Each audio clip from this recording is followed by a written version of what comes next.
Good morning class. আশা করি তোমরা সকলে খুব ভালো আছো। Welcome to right smart academy. আমি রয়েছি তোমাদের সাথে জিওগ্রাফির সুমন স্যার। স্টুডেন্ট, গত কয়েকটা ক্লাস ধরে আমরা কিন্তু তোমাদের বইতে যে পঞ্চম অধ্যায় রয়েছে ভারত, সেখান থেকে বিস্তারিত আলোচনা করছিলাম, তাই না? সেখানে একদিকে যেমন আমরা প্রাকৃতিক ভূগোলের বিষয়গুলো জেনেছি, অন্যদিকে অর্থনৈতিক যে ভূগোল বা আঞ্চলিক যে ভূগোল, সেই ভূগোল সম্পর্কেও কিন্তু আমরা জেনেছি, তাই না? গত ক্লাসে আমরা কি জেনেছি? যে ভারতের পরিবহন ও যোগাযোগ ব্যবস্থা সম্পর্কে। তোমরা বলো তো, এই যে প্রাকৃতিক বিভাগগুলি, তার মধ্যে তোমরা কি কি জেনেছো?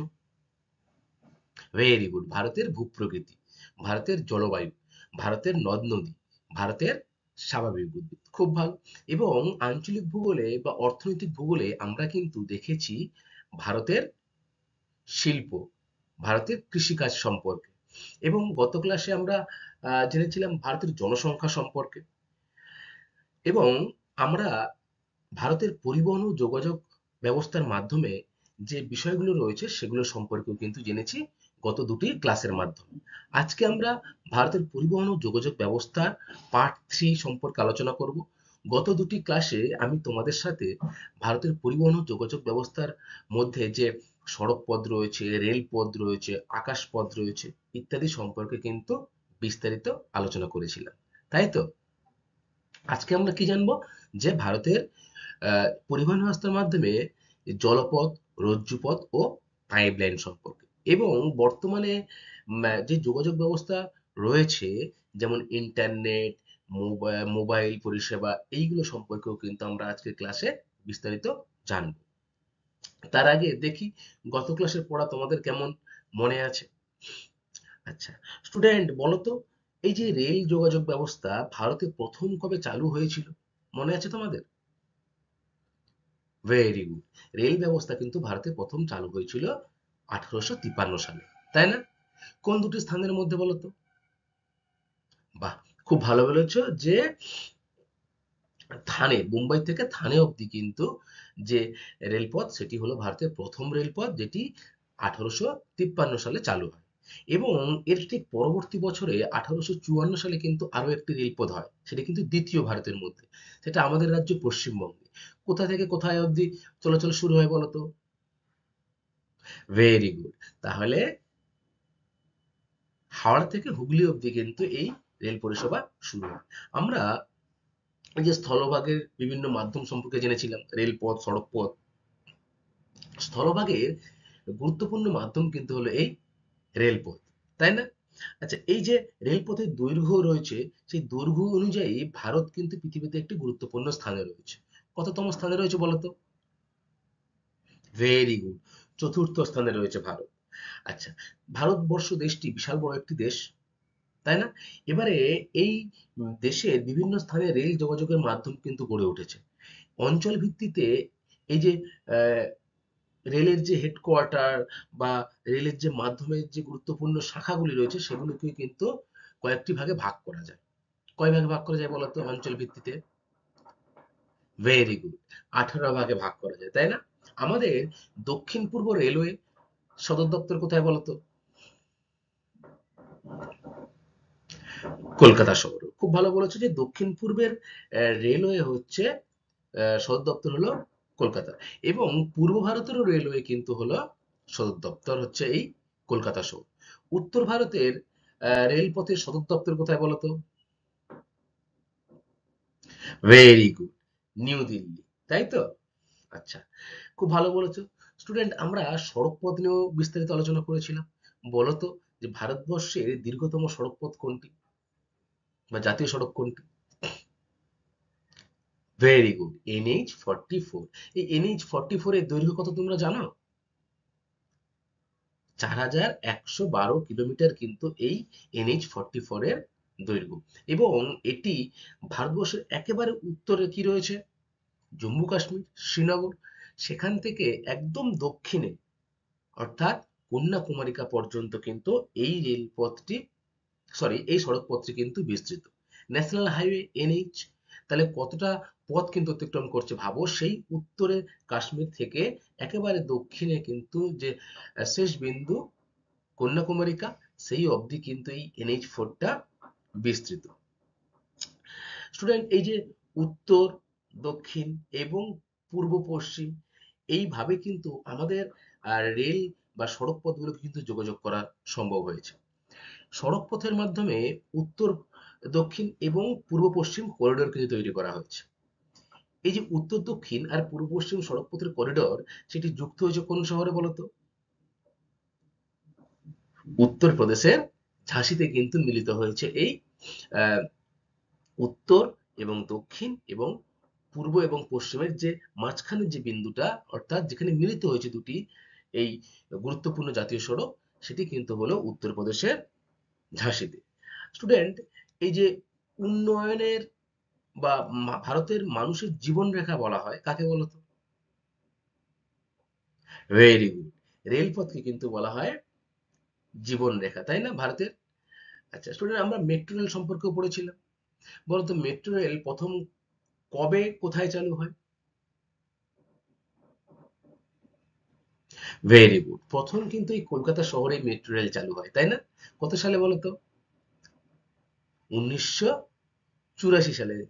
কলকাতায় 1984 সালে প্রথম মেট্রো চলাচল শুভারম্ভ হয়। অর্থাৎ কলকাতায় মেট্রোটাই কিন্তু হচ্ছে প্রাচীনতম মেট্রো। বর্তমানে গঙ্গার নিচ দিয়েও কিন্তু বা হুগলি নদীর নিচ দিয়েও কিন্তু মেট্রো চলাচল শুরু হয়েছে। হাওড়া এবং কলকাতার মধ্যে মধ্যে যে সংযোগ স্থাপনকারী যে রেলপথ বা মেট্রো রেলপথ, সেটি কিন্তু গঙ্গার নিচ থেকে যাওয়া সম্ভব হয়েছে। ভারতবর্ষের মধ্যে এইরকম যে মেট্রো রেল রয়েছে, তার দীর্ঘতম রাস্তা বা দীর্ঘতম পথ অতিক্রম করেছে কোন মেট্রো বলতো? কোন স্থানের metro? Very good, Delhi metro কিন্তু দীর্ঘতম এবং ব্যস্ততম একটি মেট্রো স্টেশন হলো দিল্লি শহরে। আচ্ছা, এরপরে আমরা আর কি জেনেছিলাম? যে আকাশপথ সম্পর্কে, তাই তো? তাহলে এই যে আকাশপথে গুরুত্বপূর্ণ মাধ্যম দুটি কি কি বলতো? ভেরি গুড, হেলিকপ্টার এবং বিমান পরিষেবা, তাই না? এই বিমান পরিষেবা ভারতবর্ষে প্রথম কবে চালু হয়েছিল জানো? ভেরি গুড, 1911 সালে কিন্তু এই বিমান পরিষেবাটা ভারতবর্ষে চালু হচ্ছিল। দেখো, বিমানে কিন্তু খুব কম সময়ে অনেকটা দূরত্ব অতিক্রম করা যায় এবং খুব খরচ সাপেক্ষ। তাই বিমানে কিন্তু পণ্যের তুলনায় মানুষ কিন্তু বেশি পরিবাহিত হয়। তাহলে ভারতের পরিবহনের আধুনিকতম যে মাধ্যমটি রয়েছে, সেটি কিন্তু হলো আকাশপথ। এছাড়া বহু বছর আগে থেকে সড়ক পথ, জলপথের মাধ্যমে কিন্তু পরিবহন এবং যোগাযোগ ব্যবস্থা সম্পন্ন হতো। গুরুত্বপূর্ণ যদি আমি আকাশপথের উদাহরণ দিই, ভারতবর্ষে কিন্তু আন্তর্জাতিক আকাশপথ বা আন্তর্জাতিক বিমানবন্দর কিন্তু রয়েছে 35টি। এর মধ্যে ব্যস্ততম এবং গুরুত্বপূর্ণ বিমানবন্দর কোনটা বলতো? ভেরি গুড, দিল্লির ইন্দিরা গান্ধী ইন্টারন্যাশনাল এয়ারপোর্ট কিন্তু খুবই বিখ্যাত একটি এয়ারপোর্ট, যেটি কিন্তু ভারতবর্ষের মধ্যে ব্যস্ততম। আমাদের রাজ্য পশ্চিমবঙ্গেও কিন্তু একটি গুরুত্বপূর্ণ আন্তর্জাতিক বিমানবন্দর রয়েছে, তাই তো? বলো তার নাম কি? ভেরি গুড, কলকাতার দমদমে কিন্তু রয়েছে নেতাজি সুভাষ ইন্টারন্যাশনাল এয়ারপোর্ট, তাই তো? আচ্ছা, ঠিক আছে স্টুডেন্ট, তোমরা গত ক্লাসের পড়া খুব ভালো মনে রেখেছো, সকলকে অসংখ্য ধন্যবাদ। আজকে এই যে বিষয়টা নিয়ে আমরা আলোচনা করবো, সেটাও কিন্তু এই ভারতের পরিবহন ও যোগাযোগ ব্যবস্থার মাধ্যমেই পড়ছে, জলপথ, রজ্জুপথ ও পাইপলাইন সম্পর্কে। প্রথমে আমরা দেখব ভারতের জলপথ সম্পর্কে। দেখো, জলপথ হচ্ছে কি? সমুদ্র, হ্রদ, নদী, খাল প্রভৃতি দিয়ে পণ্য বা যাত্রী পরিবহনকে আমরা কি বলবো? জলপথে পরিবহন ব্যবস্থা। পথ নির্মাণে খরচ কম, কারণ নদীতে তো আর পথ তৈরি করতে হয় না, তাই না? নদীর উপরে বোট, নৌকা বা বড় পণ্যবাহী জাহাজ কিন্তু চলে। তাহলে আগে থেকে কি আমাকে সড়ক নির্মাণ করতে হয় বা কিছু তো তৈরি করতে হয়? করতে হয় না। জলপথ সেই প্রাচীন কাল থেকেই রয়েছে ভারতবর্ষের বিভিন্ন নদী। ভারতবর্ষ নদীমাতৃক দেশ। তাহলে এই নদী পথে যে পণ্য পরিবহন বা যাত্রী পরিবহন হচ্ছে, সেটার খরচ কিন্তু তুলনামূলকভাবে অনেকটাই কম। পরিবহন পদ্ধতি সহজ সরল ও কম ব্যয়বহুল। একসাথে প্রচুর পণ্য কিন্তু বহন করা যায় এবং শিল্প ও বাণিজ্যের প্রসার ঘটে বলে জলপথ হলো উন্নয়নের জীবনরেখা। তাহলে ভারতের উন্নয়নের জীবনরেখা কাকে বলা হচ্ছে? জলপথকে। আর যদি বলে ভারতের জীবনরেখা শুধু বলে, তখন হবে কিন্তু রেলপথ। তাহলে উন্নয়নের জীবন রেখা সেটি হবে কিন্তু জলপথ। খুব ভালো করে তোমরা এটা মুখস্থ করবে। শর্ট প্রশ্ন কিন্তু পরীক্ষায় আসে যে ভারতের আহ, উন্নয়নের জীবন রেখা কাকে বলা হয়। তাহলে উত্তর কি হবে তোমাদের? জলপথ। এরপরে দেখো জলপথ পরিবহনের গুরুত্ব ও সুবিধাগুলি কি কি রয়েছে। তোমরা আগেই জেনেছো যে নির্মাণের কোনো খরচ হয় না, জলপথের উপর দিয়ে নির্মাণ করতে হয় না কিছু। ফলে খুব সহজে কিন্তু এক স্থান থেকে অন্য স্থানে দ্রব্য বা মানুষ কিন্তু পরিবাহিত হয়, তাই না? তাহলে নাম্বার ওয়ান কি? পরিবহন খরচ কম।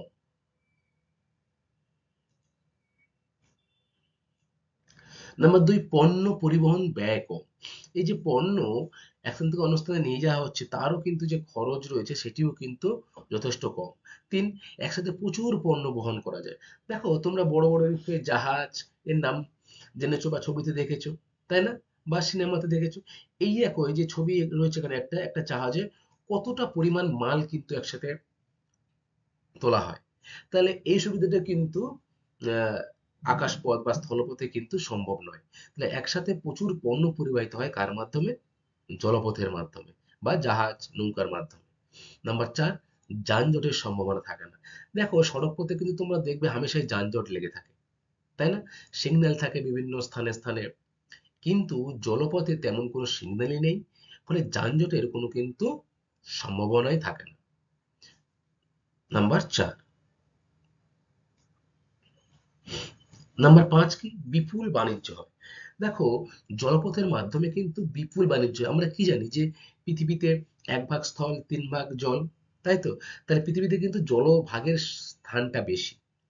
এই জলভাগের স্থান বেশি হওয়ায় বিভিন্ন মহাদেশের যে বিভিন্ন গুরুত্বপূর্ণ দেশগুলি রয়েছে তারা কিন্তু বহির্বাণিজ্যের সাথে বা বহির্বিশ্বের সাথে কিন্তু এই জলপথের মাধ্যমে ব্যবসা বাণিজ্য চালায়। তাহলে ব্যবসা বাণিজ্যের মূল এই যে পরিবহনের যে পদ্ধতি বা ব্যবস্থা সেটি কিন্তু হয় কার মাধ্যমে? এই জলপথের মাধ্যমে। অর্থাৎ জাহাজ, বড় বড় জাহাজের মাধ্যমে কিন্তু পৃথিবীর এক স্থান থেকে অন্য স্থানে পণ্য পরিবাহিত হয়ে থাকে। নাম্বার ছয়, বন্দর অঞ্চলে শিল্পের বিকাশ ঘটানো যায়। যে স্থানে বন্দর গড়ে উঠবে, অর্থাৎ বন্দর কি? যেখানে জাহাজ ঘাঁটি গাঁথবে, অর্থাৎ যেখানে জাহাজে মাল লোডিং হবে আনলোডিং হবে, সেই স্থানে কিন্তু শিল্পের বিকাশ হয়। কারণ জাহাজে করে কোনো শিল্পজাত দ্রব্য খুব সহজে বিদেশ থেকে আমদানি করা যায়। ফলে তার কাছাকাছি অঞ্চলে, সেই বন্দরের কাছাকাছি অঞ্চলে কিন্তু বড় বড় শিল্প কেন্দ্র স্থাপিত হয়। শিল্প কেন্দ্র প্রধান উপাদান কি বলো তোমরা? কাঁচামাল। তাহলে এই জাহাজে করে কিন্তু খুব সহজেই বিদেশ থেকে কাঁচামাল আমদানি করা সম্ভব।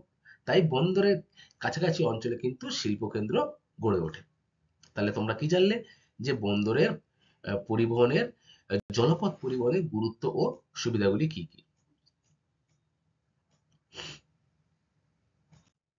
এরপরে রয়েছে দেখো ভারতের জলপথকে মূলত তিনটি ভাগে ভাগ করা যায়। ভেরি ইম্পর্টেন্ট, তোমরা কিন্তু মাথায় রাখবে এটা, যে ভারতের জলপথ তাকে তিনটি প্রধান ভাগে ভাগ করা যায়। সেই প্রধান ভাগগুলি কি কি? দেখো নাম্বার ওয়ান হচ্ছে অভ্যন্তরীণ জলপথ। অভ্যন্তরীণ জলপথ মানে একটা দেশ রয়েছে তার অভ্যন্তরে যে নদ নদী রয়েছে, খাল বিল রয়েছে বা জলাশয় রয়েছে, সেগুলোর মধ্যে যে পরিবহন ব্যবস্থা রয়েছে সেইগুলোকে কিন্তু বলা হচ্ছে অভ্যন্তরীণ জলপথ। দেখো আমাদের ছবিতে দেখো আমাদের দেশেই ভারতবর্ষ, তাই তো? এই যে দেশের অভ্যন্তরে দেখো কত নদী রয়েছে। গঙ্গা নদী, মহানন্দা, নর্মদা, গোদাবরী, কৃষ্ণা, কাবেরী, যমুনা, ব্রহ্মপুত্র নদী, এদিকে সিন্ধু নদী রয়েছে, তাই না? এই যে নদীগুলিতে ভারতের মূল ভূখণ্ডের মধ্যে যে নদীগুলো রয়েছে সেগুলিতে যে পরিবহন ব্যবস্থা রয়েছে সেটাই কিন্তু হলো অভ্যন্তরীণ জলপথ। এবারে উপকূলীয় জলপথ কি? উপকূল অঞ্চল কাকে বলে আগে বল? ভেরি গুড, সমুদ্র তীরবর্তী অঞ্চল হলো উপকূল অঞ্চল, তাই তো? দেখো এটা ইন্টারেস্টিং ব্যাপার, ভারত কিন্তু উপমহাদেশ বলা হয়, তাই না ভারতকে একটি? কেন বলতো? ভারতের তিন দিকে কিন্তু জলভাগ রয়েছে। দক্ষিণে রয়েছে ভারত মহাসাগর, পূর্বে রয়েছে বঙ্গোপসাগর এবং পশ্চিমে কিন্তু রয়েছে আরব সাগর। কেবলমাত্র ভারতবর্ষের উত্তর দিকে কিন্তু পার্বত্য অঞ্চল রয়েছে। এছাড়া ভারতবর্ষ সমস্ত দিক থেকে কিন্তু জলপথ দ্বারা বেষ্টিত, তাই তো? তাহলে এই যে উপকূল সমুদ্র তীরবর্তী অঞ্চলে যেসব বন্দরগুলির মাধ্যমে ব্যবসা বাণিজ্য বা পরিবহন ব্যবস্থা হয় সেগুলো কিন্তু হলো উপকূলীয় জলপথ। যেমন দেখো এই যে রয়েছে কান্ডালা, গুরুত্বপূর্ণ একটি বন্দর, মুম্বাই, এপারে পারাদ্বীপ, বিশাখাপত্তনম, আমাদের কলকাতা বন্দর রয়েছে, হলদিয়া বন্দর রয়েছে, এগুলো কিন্তু উপকূল জলপথের একটি গুরুত্বপূর্ণ মাধ্যম। নাম্বার 3, সমুদ্র জলপথ। দেখো সমুদ্র জলপথের মাধ্যমে কিন্তু বিভিন্ন বহির্বিশ্বের সাথে কিন্তু ব্যবসা বাণিজ্য করা হয়, অর্থাৎ প্রয়োজনীয় দ্রব্য আমদানিকে যেমন করা হয়, তেমনই দেশের মধ্যে যে উৎপাদিত দ্রব্য সেটি কিন্তু জাহাজে করে বিদেশে রপ্তানি করা হয়। তাহলে সমুদ্র জলপথ কি তোমরা বুঝতে পারলে যে বহির্বিশ্বের সাথে যোগাযোগ স্থাপনের গুরুত্বপূর্ণ মাধ্যম হলো সমুদ্র জলপথ। এছাড়া উপকূল জলপথ এবং অভ্যন্তরীণ জলপথ সম্পর্কেও কিন্তু তোমরা জানলে। এবার আমরা দেখবো যে অভ্যন্তরীণ জলপথে ভারতের গুরুত্বপূর্ণ কিছু নদী সম্পর্কে। অভ্যন্তরে নদী, খাল, কয়াল জলপথ হিসেবে ব্যবহৃত হয়। ভারতের মোট অভ্যন্তরীণ জলপথের দৈর্ঘ্য 14,500 কিমি, যার মধ্যে দিয়ে বছরে প্রায় 10 কোটি টন পণ্য কিন্তু পরিবাহিত হয়। তাহলে ভারতে এরকম নদী অসংখ্য রয়েছে অভ্যন্তরে। এই নদীতে মোট জলপথের দৈর্ঘ্য কত বলতো? 14,500 কিমি। এবং এই জলপথের মাধ্যমে প্রতি বছর প্রায় 10 কোটি টন কিন্তু পরিবাহিত হয় পণ্য। এছাড়া মানুষ তো এক এক পার থেকে এক পারে বা নদীর এক পার থেকে অন্য স্থানে যায়। হুম। অভ্যন্তরীণ জলপথের উন্নয়নের জন্য 1986 সালে স্থাপিত হয় inland water way authority of India, যার সদর দপ্তর কোথায়? উত্তরপ্রদেশের নয়ডাতে। তাহলে কি তৈরি করা হয়েছে? Inland water way authority of India, যার সদর দপ্তর হলো উত্তরপ্রদেশের নয়ডা। তাহলে কি জলপথ যে উন্নয়ন, ভারতের অভ্যন্তরে এই যে জলপথগুলো রয়েছে তার উন্নয়নের জন্য যে উম, সরকার দ্বারা যে সংস্থা স্থাপিত হয়েছে তার নাম কিন্তু এই inland waterways authority of India, যার সদর দপ্তর হলো কোথায়? উত্তরপ্রদেশের নয়ডায়।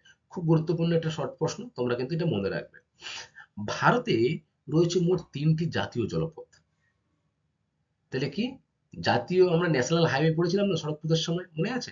National highway, state highway. ঠিক তেমনি ভারতে রয়েছে মোট 3টি জাতীয় জলপথ, যার মধ্যে সব থেকে গুরুত্বপূর্ণ কিন্তু হলো NW1, অর্থাৎ ন্যাশনাল ওয়াটারওয়েজ 1। সেটি কি কি?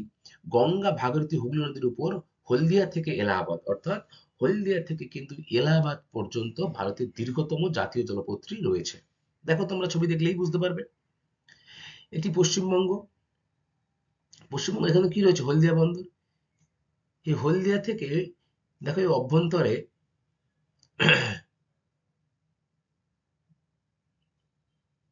এই উত্তরপ্রদেশের এলাহাবাদ পর্যন্ত কিন্তু রয়েছে ভারতের অভ্যন্তরীণ দীর্ঘতম জাতীয় জলপথ। স্টুডেন্ট, এরপরে যে দ্বিতীয় ভাগটি রয়েছে সেটি হলো কিন্তু উপকূলের জলপথ বা উপকূল জলপথ।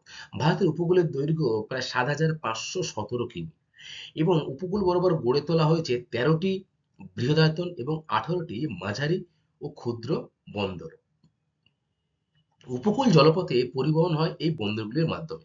তাহলে আমি প্রথমেই বলেছিলাম যে সমুদ্র তীরবর্তী অঞ্চলগুলো কিন্তু হলো উপকূল অঞ্চল।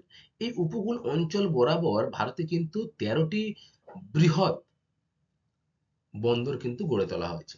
তার মধ্যে পারাদ্বীপ, বিশাখাপত্তনম, পুদুচেরি, হলদিয়া, কলকাতা, পশ্চিম দিকে রয়েছে মুম্বাই, ম্যাঙ্গালোর, কোচি, কান্ডালা। এই বন্দরগুলো কিন্তু ভারতের বৃহদায়তন বন্দর। আর এই বন্দরগুলির মাধ্যমে বিশ্বের অন্যান্য দেশের সাথে কিন্তু দ্রব্য আমদানি ও রপ্তানি করা হয়ে থাকে। তাহলে এটি হলো কি? নাম্বার 2, উপকূলের জলপথ।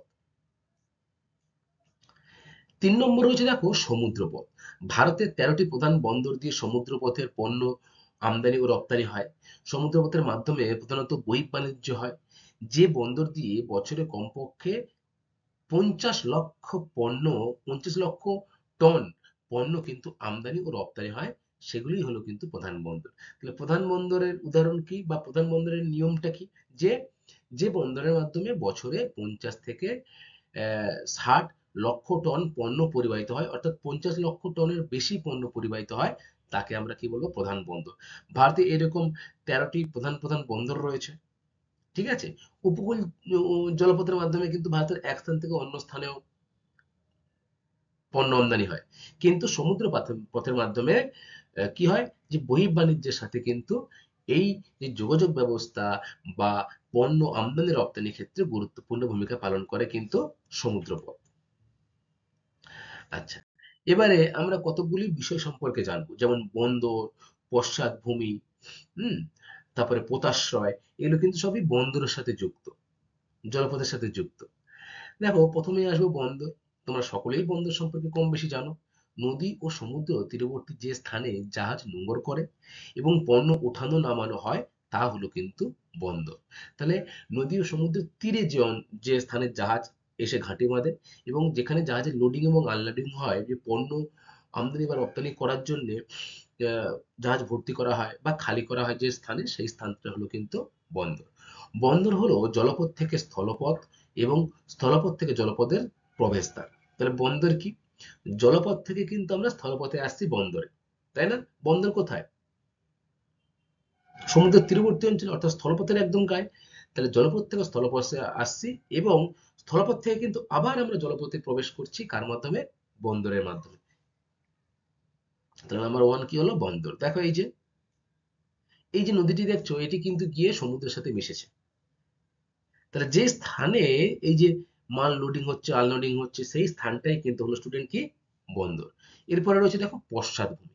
পশ্চাৎভূমি হলো বন্দরের পার্শ্ববর্তী ও পশ্চাৎ অঞ্চল, অর্থাৎ বন্দরের পিছনের দিকের যে অঞ্চলটা, যেখানকার অতিরিক্ত পণ্য বন্দর দিয়ে রপ্তানি হয় এবং সেই অঞ্চলে প্রয়োজনীয় পণ্য কিন্তু বন্দর দিয়ে আমদানি হয়। পশ্চাৎভূমি সমৃদ্ধির ওপরই কিন্তু কোনো বন্দরের সমৃদ্ধি নির্ভর করছে। তাহলে পশ্চাৎভূমি যে বন্দরে যত উন্নত, তাহলে সেই বন্দরের কিন্তু আহ, উন্নতি তত আরো বেশি। আচ্ছা, এরপরে রয়েছে দেখো স্টুডেন্ট পোতাশ্রয়। পোতাশ্রয় কি? ঝড়-ঝঞ্ঝা বা অন্যান্য প্রাকৃতিক বিপর্যয়ের হাত থেকে জাহাজকে রক্ষা করার জন্য বন্দরের যে অংশে জাহাজকে রক্ষা করার জন্য কি হয়? রাখা হয় বন্দরকে। জাহাজকে রাখা হয়। তাকে কি বলা হচ্ছে? পোতাশ্রয়।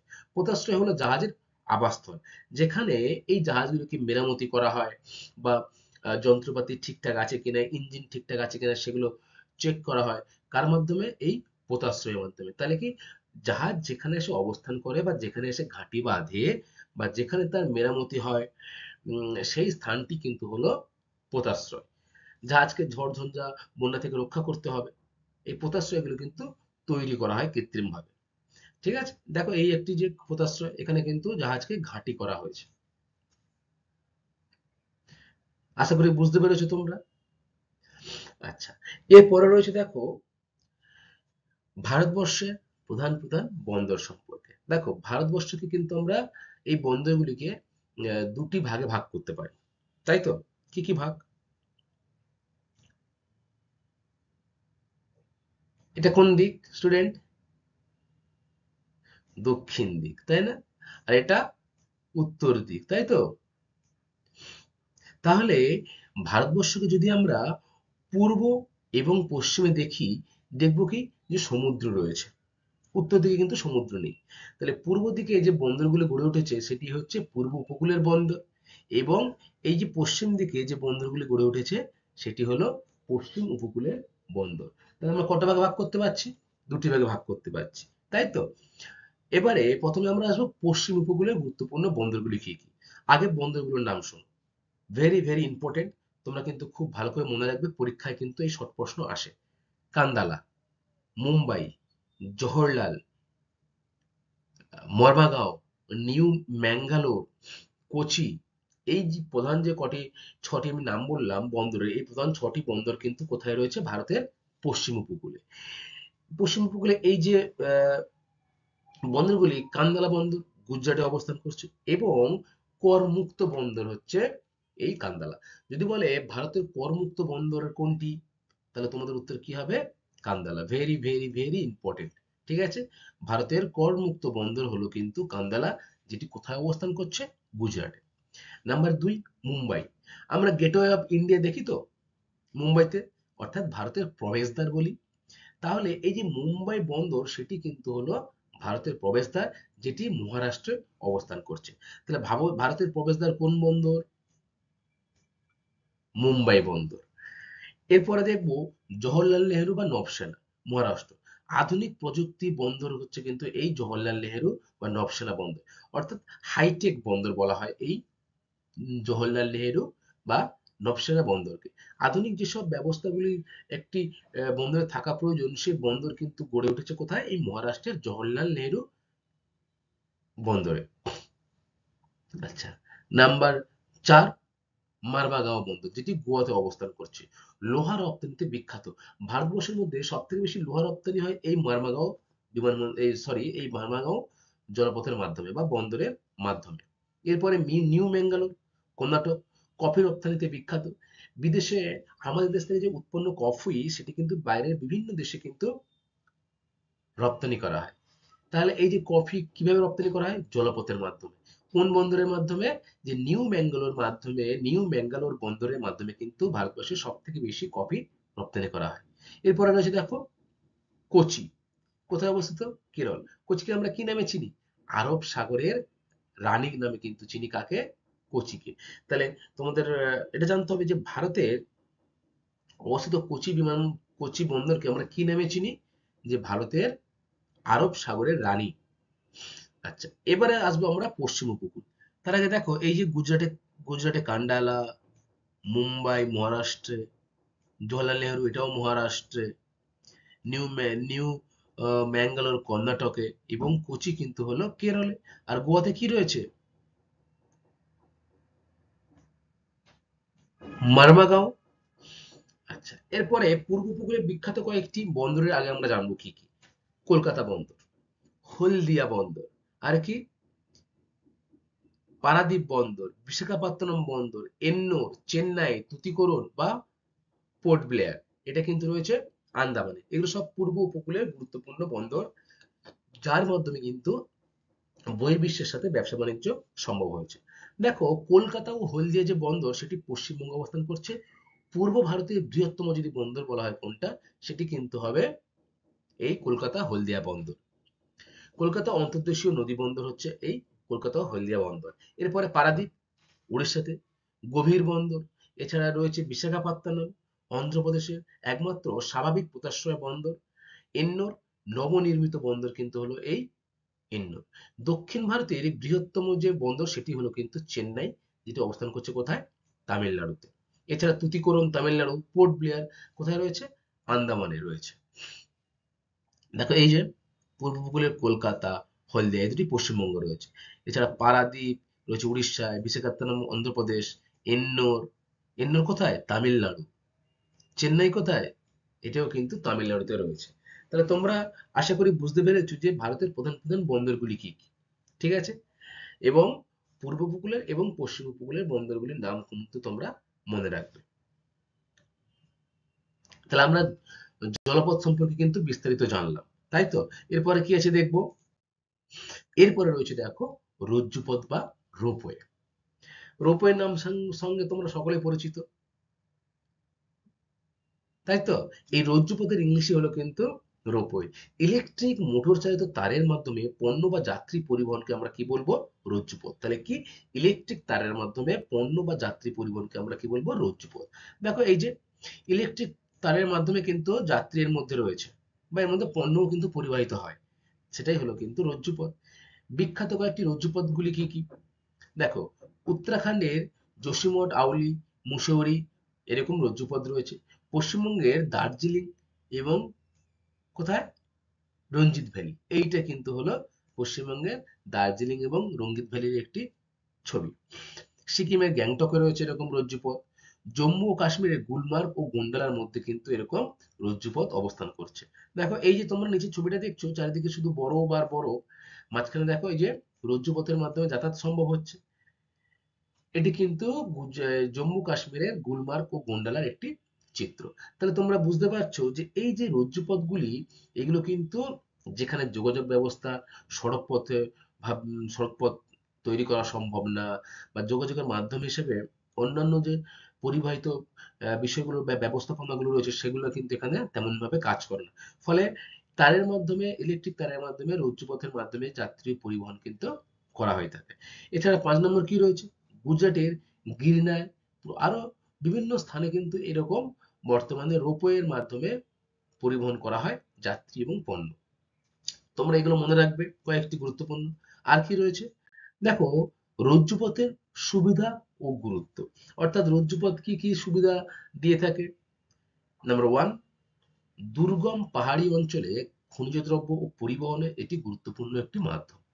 যেসব অঞ্চলে দেখবে খনিজ পদার্থ পাওয়া যায় কিন্তু সেটা পরিবহনের কোনো মাধ্যম নেই, সড়ক পথ নেই বা রেলপথ নেই বা জলপথ তো পার্বত্য অঞ্চলে নেই, তাহলে আমরা কিভাবে সেটাকে নিয়ে আসবো?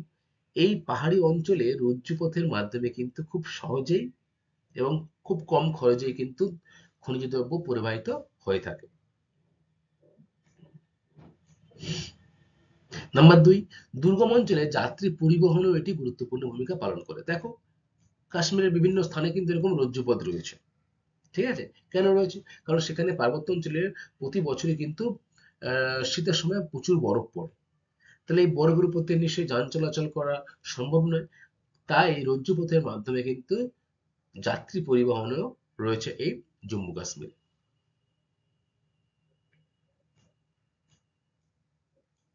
আর কি রয়েছে নাম্বার তিন, দুর্গম অঞ্চলে এই পরিবহন ব্যবস্থার সময় বাঁচে। আচ্ছা, দুর্গম পার্বত্য অঞ্চলে এই পরিবহনের মাধ্যমে কিন্তু সময়টা অনেকটা বেঁচে যায়। খুব কম সময়ে কিন্তু ইলেকট্রিক তারের মাধ্যমে, মোটর চালানোর মাধ্যমে কিন্তু এক স্থান থেকে অন্য স্থানে মানুষ পৌঁছে যাচ্ছে। নাম্বার চার, এই ব্যবস্থায় প্রাকৃতিক সৌন্দর্য উপভোগ করা যায় বলে পর্যটন কেন্দ্রগুলির গুরুত্ব বাড়ে। তাহলে দেখো এই যে ছবিটা, যখন আমি একটু উচ্চতা বেশি থেকে নিচে পার্বত্য অঞ্চল লক্ষ্য করবো তখন কিন্তু দেখতে আরো সুন্দর লাগবে জায়গাটা, তাই না? তাহলে যেসব অঞ্চলে পর্যটন শিল্প গড়ে উঠেছে সেই সব স্থানে কিন্তু এরকম রজ্জু বা রজ্জুপথ বা রোপওয়ে কিন্তু ব্যবস্থা করা হয় ভ্রমণ পিপাসু মানুষদের আরো প্রাকৃতিক সৌন্দর্যটাকে ভালো করে উপভোগ করার জন্য। তাই তো? তাহলে আমরা কি জানলাম যে রজ্জুপথের সুবিধা ও গুরুত্বপূর্ণ বিষয়গুলি কি কি। তাহলে একদিকে যেমন আমাদের সময় কম লাগছে, প্রাকৃতিক সৌন্দর্য উপভোগ করতে পারছি, দুর্গম স্থানে যাত্রী পরিবহন করতে পারছি এবং দুর্গম স্থানে কিন্তু খনিজ দ্রব্য ইত্যাদিও কিন্তু পরিবাহিত হচ্ছে এই রজ্জুপথের মাধ্যমে। তাহলে এগুলি কিন্তু সবই হলো সুবিধা ও গুরুত্ব। এরপরে রয়েছে দেখো স্টুডেন্ট পাইপলাইন। তাহলে আমরা যখন এই পরিবহনের মাধ্যমগুলো পড়েছিলাম তখন কি কি দেখেছিলাম? স্থলপথ, তার মধ্যে রেলপথ আর সড়কপথ। জলপথের মাধ্যমে কি দেখেছিলাম? অভ্যন্তরীণ এবং বহির্বিশ্বের সামুদ্রিক জলপথ, তাই না? তারপরে দেখেছিলাম আমরা কি? আকাশপথ, বিমান এবং হেলিকপ্টার। এবং আরো দুটি গুরুত্বপূর্ণ মাধ্যম ছিল রজ্জুপথ, যেটা আমরা এক্ষুনি জানলাম, এবং আরেকটি হলো কিন্তু পাইপলাইন। এই পাইপলাইনটা কি? ক্রুড অয়েল, পরিশোধিত তেল অর্থাৎ ডিজেল, পেট্রোল, প্রাকৃতিক যে গ্যাস, পানীয় জল ইত্যাদি পাইপের মাধ্যমে কিন্তু পরিবহন হয়। তাই কিন্তু এটি একটি পরিবহনের মাধ্যম, এই পাইপলাইন। তাহলে খুব ভালো করে তোমরা মনে রাখবে পাইপলাইন কি, যে ফ্লুইড অয়েল, ডিজেল, পেট্রোল, প্রাকৃতিক গ্যাস প্রভৃতি কিন্তু পাইপের মাধ্যমে এক স্থান থেকে অন্য স্থানে পরিবাহিত হয়, সেটাই কিন্তু হলো পাইপলাইন। বিখ্যাত কয়েকটি পাইপলাইন কি কি? নাহারকাটিয়া আর নুনমাটি বারাউনি পাইপলাইন, যেটি খনিজ তেল কিন্তু সরবরাহ হয়। দেখো এই যে তোমরা চিত্র দেখলেই বুঝতে পারবে, এই পাইপলাইনের মাধ্যমে কিন্তু বিভিন্ন দেশের থেকে ভারতবর্ষ খনিজ তেল যেমন আমদানি করে, তেমনি বিভিন্ন জিনিস কিন্তু এই পাইপলাইনের মাধ্যমে ভারত রপ্তানিও কিন্তু বর্তমানে শুরু করেছে। তাহলে এক নম্বর আমরা কি উদাহরণ দেখলাম, যে খনিজ তেল আমদানি বা রপ্তানি হয় এই নাহারকাটিয়া নুনমাটি বারাবুয়া পাইপলাইনের মাধ্যমে। নাম্বার দুই, বোম্বে হাই মুম্বাই আঙ্কলেশ্বর কোয়াইনি পাইপলাইন। দেখো এটি কিন্তু ভারতের অভ্যন্তরীণ একটি বিখ্যাত পাইপলাইন, যার মাধ্যমে বোম্বে হাই থেকে যে খনিজ তেল পরিশোধিত হয় সেই খনিজ তেল কিন্তু মুম্বাই, আঙ্কলেশ্বর, কোয়াইনি প্রভৃতি স্থানে কিন্তু এই পাইপলাইনের মাধ্যমে পৌঁছে যাচ্ছে। নাম্বার তিন,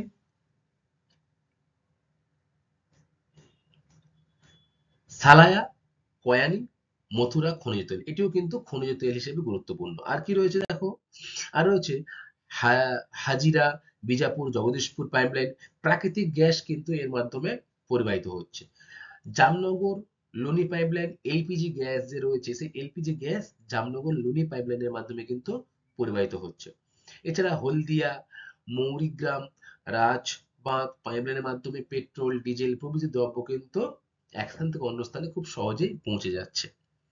তাহলে আমরা কি সম্পর্কে জানলাম, যে পাইপলাইন সম্পর্কে। এই পাইপলাইনের মাধ্যমে কি পেট্রোল, ডিজেল, প্রাকৃতিক গ্যাস ইত্যাদি কিন্তু এক স্থান থেকে অন্য স্থানে পরিবাহিত হয়, তাই তো? এবারে তোমরা এই বিষয়টা খেয়াল রাখবে যে এডিবি কি। এডিবি হলো এশিয়ান ডেভেলপমেন্ট ব্যাংক, ঠিক আছে? তাহলে এডিবির ফুল ফর্ম কি? Asian development bank. এই ব্যাংকের সহযোগিতায় 1814 কিমি দীর্ঘ টিএপিআই, অর্থাৎ টিতে তুর্কমেনিস্তান, এতে আফগানিস্তান, পিতে পাকিস্তান ও আইতে ইন্ডিয়া, এই 4টি দেশের উপর দিয়ে আন্তর্জাতিক গ্যাস পাইপলাইন কিন্তু কাজ শেষের পথে। দেখো, তোমরা ছবিতে দেখতে পাবে এই যে টিএপিআই, অর্থাৎ এই যে তুর্কমেনিস্তান, সেখান থেকে আসে কোথায়? আফগানিস্তান, তারপর সেখান থেকে পাকিস্তান, এবং পাকিস্তান থেকে কিন্তু ভারতের মধ্যে প্রবেশ করছে এই পাইপলাইন। তাহলে এটি কিন্তু হলো একটি আন্তর্জাতিক পাইপলাইন, যেটি এডিবি এর সহযোগিতায় গড়ে উঠেছে। পাইপলাইনের সুবিধা ও গুরুত্ব, তরল ও গ্যাসীয় পদার্থ ও নিরাপদে পরিবাহিত হয়। দেখো, নিরাপদে পাইপলাইনের মাধ্যমে পরিবাহিত হবে। পাইপলাইন নির্মাণ ও রক্ষণাবেক্ষণের খরচ কম এবং পরিবহন খরচও কিন্তু যথেষ্ট কম। নাম্বার 3, ভূগর্ভ বা ভূপৃষ্ঠ বা জলভাগের সকল জায়গার উপর দিয়ে কিন্তু এই পাইপলাইনটা নির্মাণ করা যায়। নাম্বার 4, দ্রব্য পরিবহন নিরাপদ ও ঝঞ্ঝাবিহীন। নাম্বার 5, দুর্যোগ ও বিপর্যয়ের সময় দ্রব্য পরিবহনে কিন্তু ব্যাঘাত ঘটে না। দেখো, দুর্যোগ বিপর্যয়ের সময় মাটির তলা থেকে কিন্তু এই পাইপলাইন আছে, ফলে এতে কিন্তু তেমন কোনো প্রভাব পড়ে না। তাহলে তোমরা কি জানলে যে পাইপলাইনের সুবিধা এবং গুরুত্ব সম্পর্কে। স্টুডেন্ট, এর পরে রয়েছে দেখো আধুনিক যোগাযোগের মাধ্যম, সেই সম্পর্কে কিন্তু আমরা একটু বিস্তারিত জানবো।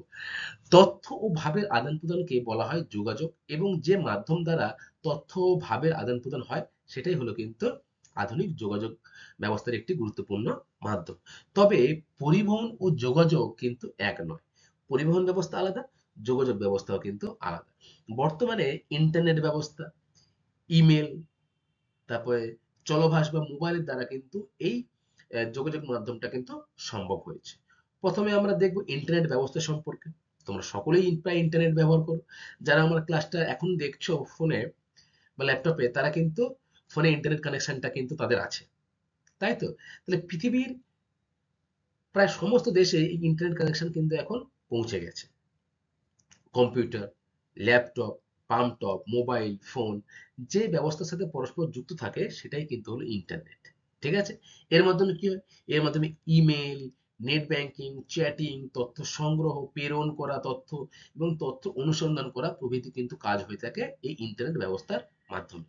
দেখো, এই যে ইন্টারনেট ব্যবস্থার মাধ্যমে মোবাইল, আহ, তারপরে ল্যাপটপ, ট্যাব ইত্যাদি কিন্তু সবই ইন্টারনেটের সঙ্গে যুক্ত। এই মুহূর্তে সারা পৃথিবীর মানুষ Facebook, Twitter, LinkedIn, Google plus, Instagram, WhatsApp মতো প্রভৃতি যে সোশ্যাল মিডিয়া রয়েছে তাতে কিন্তু সবাই আক্রান্ত। তোমরা নিজেরাও কিন্তু কেউ ফেসবুক, কেউ হোয়াটসঅ্যাপ বা কেউ কিন্তু ইনস্টাগ্রাম চালাও, তাই না? তাহলে এগুলো কিন্তু সব হলো ইন্টারনেটের একটি গুরুত্বপূর্ণ ব্যবস্থা।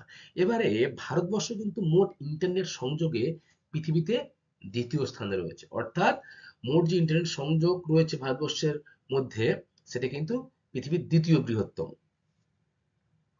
দেখো, এই যে রয়েছে ফেসবুক, ইনস্টাগ্রাম, হোয়াটসঅ্যাপ, এগুলো সবই হলো কিন্তু আধুনিক যোগাযোগ ব্যবস্থার গুরুত্বপূর্ণ মাধ্যম, যার মাধ্যমে কিন্তু তথ্য ও ভাবের আদান প্রদান ঘটছে। কোনো একটি বিষয় তুমি তোমার বন্ধুকে হোয়াটসঅ্যাপে পাঠিয়ে দিলে, তার মানে কি? তুমি কিন্তু ইন্টারনেটের মাধ্যমে সেই তথ্যটাকে কিন্তু তোমার বন্ধুর কাছে প্রদান করছো। তাহলে এটিও কিন্তু একটা যোগাযোগের মাধ্যম। এরপরে রয়েছে দেখো ইমেল। কম্পিউটার ইন্টারনেট ব্যবস্থার সবচেয়ে গুরুত্বপূর্ণ বিষয় হলো কিন্তু এই ইলেকট্রিক মেল বা ইমেল। এই পদ্ধতিতে অতি অল্প সময়ে পৃথিবীর যে কোনো প্রান্তে ইন্টারনেটের মাধ্যমে যে কোনো তথ্য, ভিডিও, ফটো সবই কিন্তু পাঠানো সম্ভব। তাহলে ইমেল তোমরা সকলেই প্রায় ব্যবহার করো ফোনে, তাই না? তাহলে ইমেলের মাধ্যমে কিন্তু পৃথিবীর যে কোনো স্থানে তথ্য পাঠানো সম্ভব। এরপর কি রয়েছে? চলভাষ, অর্থাৎ মোবাইল ফোন। চলভাষ বা মোবাইল ফোনের জনপ্রিয়তা অত্যন্ত ঊর্ধ্বগামী। তুমি যে আমার এই ভিডিওটা দেখছো, এখন ক্লাসটা দেখছো, সেটি কিন্তু তুমি মোবাইলেই দেখছো, তাই না? বা ল্যাপটপে দেখছো। তাহলে এই যে মোবাইল, এই মোবাইল কিন্তু বর্তমানে জনপ্রিয়তার ঊর্ধ্বগামীতে পৌঁছে গেছে। ফোনে কি হচ্ছে? কথা বলা, mobile banking, SMS, MMS, internet সংযোগ, ছবি ও তথ্যের আদান প্রদান, জনসংযোগ ও ভাবের আদান প্রদান, জিপিএস প্রভৃতির সুবিধা একটি হ্যান্ডসেটের মধ্যে পাওয়া যায় বলেই এই জনপ্রিয়তা আধুনিক প্রজন্মের কাছে সব থেকে বেশি। তাই মোবাইলের জনপ্রিয়তা আধুনিক যে প্রজন্ম রয়েছে তার কাছে সব থেকে বেশি, কারণ এই একটা জিনিসের মধ্যে আমি কিন্তু সমস্ত বিষয় পেয়ে যাচ্ছি, যাতে আমি ভাবের আদান প্রদান করতে পারছি, এসএমএস, ব্যাংকিং করতে পারছি, ইন্টারনেট ব্যবস্থার মাধ্যমে তথ্য বা ছবি আদান প্রদান করতে পারছি, ভিডিও করতে পারছি, বা জিপিএস এর যে সুবিধাগুলি রয়েছে সেগুলো কিন্তু আমরা পাচ্ছি। জিপিএস কি ফুল ফর্ম জানো তোমরা? Very good, global positioning system, তাই না? কোন স্থানে ল্যাটিটিউড লঙ্গিটিউড আমরা দেখবো কিভাবে? এই জিপিএস এর মাধ্যমে। তাহলে স্টুডেন্ট, আজকে এই ক্লাসের মাধ্যমে আমি কিন্তু তোমাদের ভারতের যে পরিবহন ব্যবস্থা ও যোগাযোগ ব্যবস্থা কিন্তু শেষ করলাম। তিনটে পার্টে আমি এই ক্লাসগুলো শেষ করলাম তোমাদের সাথে। আশা করি তোমরা সকলে বুঝতে পেরেছো। এরপরে কয়েকটি গুরুত্বপূর্ণ প্রশ্ন রয়েছে, সেগুলো সম্পর্কে আলোচনা করব। ভারতের জলপথকে কয় ভাগে ভাগ করা যায় ও কি কি? বলো। তিন ভাগে ভাগ করা যায়: অভ্যন্তরীণ, উপকূল আর সামুদ্রিক। Very good. 2 নম্বরে দেখো, inland water way authority of India সদর দপ্তর কোথায়? উত্তরপ্রদেশের লখনৌতে রয়েছে এই ইন্ডিয়ান ওয়াটার অথরিটি, তাই তো? সরি, উত্তরপ্রদেশের নয়ডাতে রয়েছে কিন্তু, হ্যাঁ, একটু ভুল বললাম, সরি। যে inland waterway authority of India রয়েছে উত্তরপ্রদেশের নয়ডাতে। এবং কত সালে স্থাপিত হয় এটা? Very good, 1986। কি উদ্দেশ্যে? যে অভ্যন্তরীণ জলপথ রয়েছে তার কিন্তু উন্নয়নের জন্য এই সংস্থাটি সরকার দ্বারা স্থাপিত হয়। ভারতের দীর্ঘতম জাতীয় জলপথ কোনটি? বলো। ভেরি গুড, NW1, অর্থাৎ গঙ্গা, ভাগীরথী, হুগলি নদীর উপরে রয়েছে কিন্তু এই NW1, তাই তো? National highway 1, national waterway 1। এরপর রয়েছে দেখো নাম্বার 4, ভারতের কয়েকটি প্রধান প্রধান বন্দরের নাম লেখো। প্রধান প্রধান বন্দর কি হবে? পূর্ব উপকূল, পশ্চিম উপকূল, এই দুটো ভাগে ভাগ করে প্রথমে। তারপরে পূর্ব উপকূলে কি রয়েছে? হলদিয়া, কলকাতা, বিশাখাপত্তনম, পারাদ্বীপ, আহ, চেন্নাই, তুতিকোরিন, এই বন্দরগুলো কিন্তু রয়েছে। এছাড়া রয়েছে আন্দামান নিকোবরে পোর্ট ব্লেয়ার। আর পশ্চিম উপকূলে রয়েছে ভারতের গুরুত্বপূর্ণ, যেমন কান্ডালা, করমুক্ত বন্দর। ভারতের প্রবেশদ্বার কি? মুম্বাই। Very good. এছাড়া রয়েছে মারমাগাঁও, নিউ ম্যাঙ্গালোর, এই যে বন্দরগুলো রয়েছে, কোচি বন্দর যেটাকে বলা হয় আরব সাগরের রানী, এই বন্দরগুলো কিন্তু রয়েছে ভারতবর্ষে। নাম্বার 5, রজ্জুপথ কি? বলো। ভেরি গুড, ইলেকট্রিক তারের মাধ্যমে মোটর চালিত যে ব্যবস্থার মাধ্যমে এক স্থান থেকে অন্য স্থানে পণ্য বা যাত্রী পরিবহন হয়, সেটি কিন্তু হলো রজ্জুপথ। পাইপত্তন আমরা বেশি দেখি এই রজ্জুপথটি। নাম্বার 6, পাইপ লাইন কি? দেখো, পাইপ লাইন হলো এমন একটি মাধ্যম যার মাধ্যমে খনিজ তেল বা প্রাকৃতিক গ্যাস, ডিজেল, পেট্রোল, এগুলো কিন্তু এক স্থান থেকে অন্য স্থানে পরিবাহিত হয়, তাই তো? আচ্ছা, নাম্বার 7, মোট ইন্টারনেট সংযোগে ভারত পৃথিবীতে কত স্থানে রয়েছে? বলো।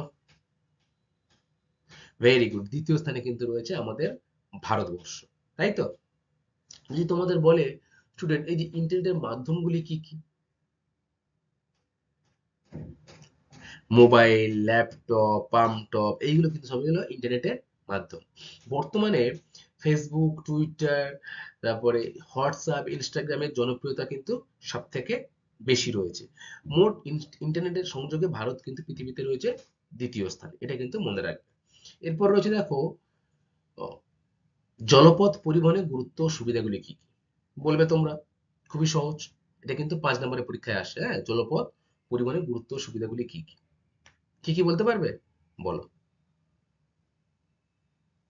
পরিবহনের ব্যয় কম, আর একসাথে অনেক পণ্য কিন্তু জাহাজের মাধ্যমে জলপথে পরিবাহিত হয়। বহির্বিশ্বের সাথে যোগাযোগের গুরুত্বপূর্ণ মাধ্যম হলো এই বন্দর। বন্দরের তীরবর্তী অঞ্চলে আর কি হয়? নানা শিল্প গড়ে ওঠে, যেহেতু কাঁচামালের আমদানির সুবিধা থাকে, তাই তো?